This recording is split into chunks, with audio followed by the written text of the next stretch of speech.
Hi friends, welcome to our channel. అక్కడ తులసిని అందరూ శిక్షించడానికే చూస్తూ ఉంటారు. తను బాధపడేలా మాట్లాడుతూ ఉంటారు. నష్టజాతకురాలివి, అందుకని ఇలా జరిగింది అంటూ అపశకునంగా మాట్లాడుతూ ఉంటారు. కనిష్క కావాలని చెప్పే అందరినీ అలాగా ఇంకా తిట్టాలని చూస్తూ ఉంటుంది. తనని తిట్టేలా చేస్తూ ఉంటుంది.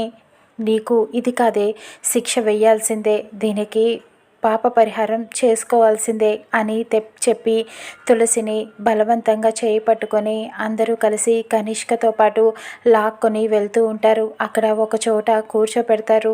తులసి వాళ్ళ అమ్మ నాన్న, ప్లీజ్ అమ్మా అలా చెయ్యొద్దు, తులసిని ఏం చెయ్యొద్దమ్మా అంటూ బ్రతిమలాడుకుంటూ ఉంటారు. కానీ కనిష్క వినదు. బలవంతంగా తులసిని తీసుకువెళ్ళి ఒక చోట కూర్చోపెట్టి తన తల మీద నీళ్లు పోస్తూ ఉంటారు. తన మీద ఉన్న ఆభరణాలన్నీ కూడా తులసి దగ్గర నుంచి తీసేసుకుంటూ ఉంటారు. తన తల మీద అలా మొత్తం బిందెలతో నీళ్లు పోసేస్తూ ఉంటారు. తనని శిక్షించడానికి సిద్ధమవుతూ ఉంటారు.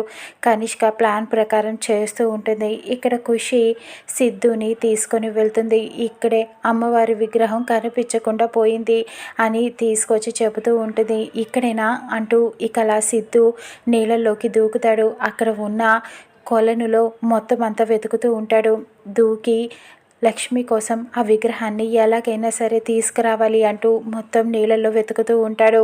ఇటు కనిష్క తులసిని శిక్షించడానికి సిద్ధమవుతూ ఉంటుంది. ఇకప్పుడు నా కూతుర్ని కాపాడేవాడే దేవుడే లేడా అంటూ తులసి వాళ్ళమ్మ బాధపడుతూ చెబుతూ అరుస్తూ ఉంటుంది.